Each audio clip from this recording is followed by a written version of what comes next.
할렐루야. 아멘. 네, 오늘은 둘째 짐승의 정체라는 제목을 가지고 말씀을 나눠보도록 하겠습니다. 바다에서 7머리와 10뿔을 가진 짐승이 올라오더라. 계시록 13장에는 두 짐승이 올라오죠. 바다에서 첫째 짐승이 올라오고 두 번째 짐승이 땅에서 올라오는 거예요. 근데 첫째 짐승은 7머리가 있죠. 10뿔을 가졌어요. 그래서 10뿔에 왕관이 씌워져 있죠. 그래서 10뿔의 왕관이 씌워져 있다는 것은 10뿔의 세상, 신세계 질서가 들어간다는 얘기를 하는 거고, 하나의 정부의 대통령이 이 첫째 짐승이에요. 적그리스도를 얘기하고 있는 거예요. 그래서 우리가 7머리를 우리가 살펴본 것처럼 바벨론, 페르시아, 그리스 로마, 신성 로마, 미국 10뿔이에요. 지금 현재가 어느 시대죠? 6번째 머리 시대인 거예요. 이 10뿔의 시대가 시작하기 전에는 당연히 6번째 머리일 수밖에 없죠. 그런데 왜 미국이냐? 지금 미국이 세계를 다스리고 있죠. 세계에서 가장 강력한 나라가 미국이기 때문에 어떤 나라도 이 미국하고 비교할 수 없을 정도로 미국이 아주 강해요. 그래서 이렇게 7개의 제국으로 이루어져 있는 거고, 미국이 그래서 6번째 머리일 수밖에 없는 거예요. 어쨌든 다니엘한테 하나님께서 계시를 보여주신, 환상을 보여주신 그대로 진행이 됐다는 거. 그리고 지금 10뿔의 시대 들어가기 일보 직전에 있다는 거, 그거를 이제 아시면 돼요. 또 다른 짐승이 땅에서 올라오는데 13장 11절부터 두 번째 짐승에 대해서 쭉 얘기를 하는 거예요. 두 번째 짐승의 특징들을 한 가지씩 설명을 아주 자세하게 해주세요. 그는 어린 양같이 두 뿔이 있고 용처럼 말을 하더라. 어린 양같이 두 뿔이 있지만 용처럼 얘기하는 거죠. 기독교 세력인데 사탄의 얘기를 하고 있는 거예요. 마귀의 말을 하고 있는 거예요. 겉모습은 기독교인데 얘기하는 거는 사탄의 말을 하는 거예요. 양의 탈을 쓴 거예요. 지금 그런 세력들이 있나요? 캐톨릭도 그렇고 지금 캐톨릭을 닮은 캐톨릭과 연합한 개신교도 겉에 보기에는 어린 양 같아요. 교회 같아요. 예수님 같아요. 하지만 거기서 얘기하고 있는 이 말들을 보면은 용의 말을 하고 있는 교회들이 너무 많단 말이에요. 그래서 그 어린 양같이 두 뿔이 있고 용처럼 말을 하는 대표 종교 집단이 어디예요? 캐톨릭이죠. 10뿔 위에 타는 이 교환권, 이 음료죠. 이 계시록에 나오는 이 음료, 이 거짓 선지자가 바로 교황이에요. 교환권이에요. 카톨릭. 그리고 그 카톨릭 밑에 연합한 개신교가 이 창녀의 딸, 똑같이 창녀가 되는 거죠. 배교하게 되는 거죠. 그래서 이 10뿔의 시대가 이제 오게 되면 이 음료, 교환권이 10뿔의 이 나라의 이 짐승에 올라타는 거예요. 지금 바벨론, 페르시아, 그리스, 로마, 신성 로마까지는 멸망했죠. 멸망했는데 미국은 아직 멸망 안 했죠. 미국은 멸망 안 했는데 미국도 곧 멸망한다는 거예요. 미국이 6번째 나라가 존재하는 한 7번째 머리는 올라올 수가 없잖아요. 그래서 미국은 망할 수밖에 없는 거예요. 미국이 이 10뿔의 나라의 통합이 되겠죠. 그런 시스템으로 가겠죠. 미국이라는 나라가 없어져야 되는 거예요. 하나의 나라, 신세계 질서, 사탄, 적그리스도가 대통령인 하나의 정부가 이제 만들어질 거라는 말씀을 하시는 거예요. 그게 10뿔의 나라인 거예요. 이 신성 로마 제국하고 아주 그냥 거의 똑같이 닮아 있죠.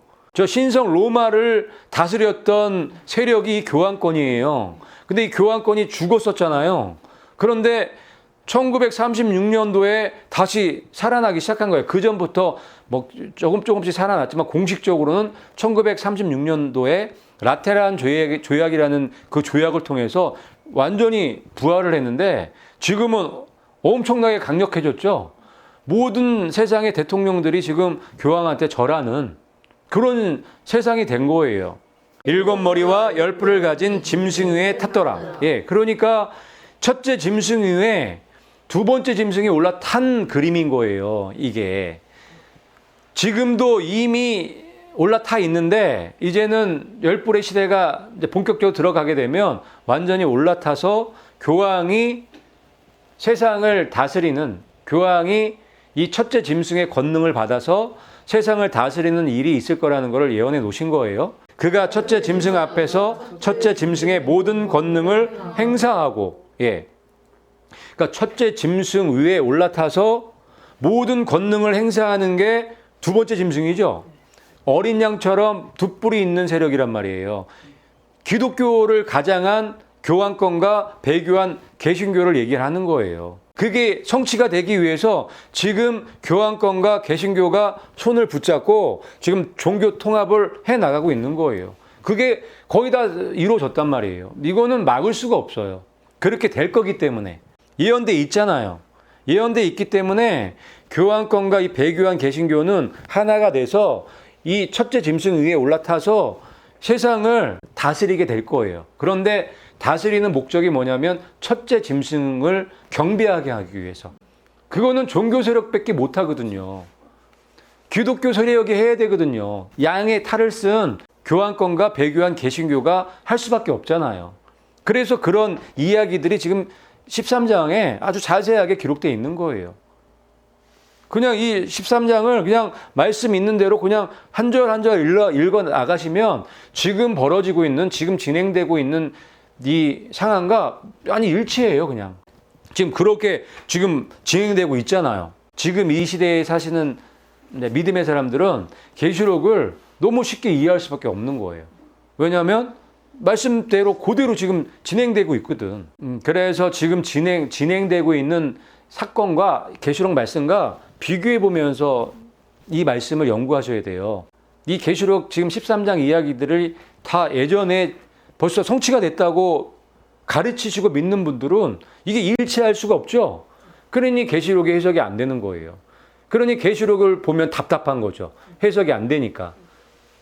그런 거 예전 해석 방법은 다 버리시고 지금 새롭게 열어주신 계시록의 해석 방법을 가지고 보셔야 돼요. 그런데 그거는 다른 거 아니에요. 그냥 지금 시대에 맞춰서 계시록을 보시면 그냥 맞아 있어요. 지금이 마지막 때이기 때문에 그래요. 그래서 첫째 짐승의 모든 권능을 행사하는 무리가 이 어린 양 같은 두 뿔이 있는 용처럼 말하는 기독교 세력이라는 거를 아셔야 돼요. 신성 로마 제국 때 그랬나요? 신성 로마 제국 때도 그런 거예요. 교황의 권력이 왕의 권력보다 더 컸죠. 이 왕이 되기 위해서 교황한테 와서 그 승인을 받을 정도로 교황권이 강력했단 말이에요. 그 신성 로마 제국이 다시 오는 거예요. 첫째 짐승에게 경배하게 하리라. 이게 목적인 거예요. 이 음녀가 첫째 짐승 위에 올라탄 이유가 이거예요. 첫째 짐승, 이 루시퍼 사탄에게 경배하게 하기 위해서, 이 용을 찬양하게 하기 위해서.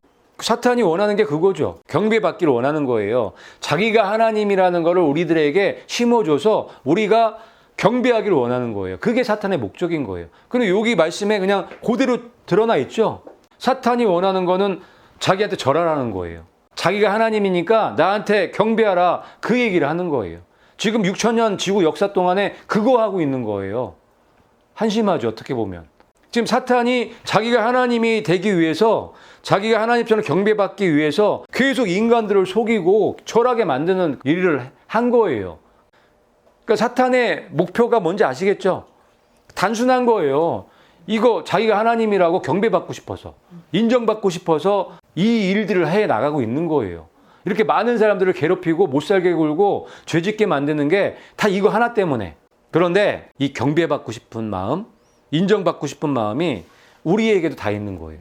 우리 한 사람 한 사람한테 다 있는 거예요. 그게 육신인 거예요. 그것 때문에 싸우는 거예요. 그것 때문에 자꾸 비교하게 되고 남을 나보다 낮게 여기지 못하고 남을 나보다 아래로 보게 되는 거죠. 이 경배받고 싶어서. 그게 누구의 마음에서 나온 거예요? 사탄의 마음에서 나온 거라 그래요. 그러면 우리가 바꿔서 생각하면 이것만 우리가 해결할 수 있으면 예수님 닮을 수 있는 거예요. 예수님은 반대예요. 예수님이 이 땅에 왜 오셨어요? 경배받으시려고? 아니란 말이에요. 예수님이 이 땅에 오신 거는 섬기려 오셨죠? 죽기까지 섬겨주시려고 온 거란 말이에요. 예수님과 이 사탄은 정반대죠. 그래서 사탄과 예수님과 분별하는 건 너무 쉬워요. 경배받기를 원하고 인정받기를 원하고 높은 데 올라가기를 원하는 사람은 누구한테 속한 사람이에요? 사탄한테. 사탄의 성품을 닮은 사람이에요. 하지만 반대로 겸손하고 섬기고 남을 나보다 낮게 여기는 그 마음을 갖고 있는 사람, 그 사람은 예수님께 속한 사람인 거예요. 그걸 보면은 분별할 수 있어요. 그리고 다른 사람만 그렇게 분별하지 마시고 나도 그렇게 분별할 수 있어야 돼요. 나 자신은 어떤지.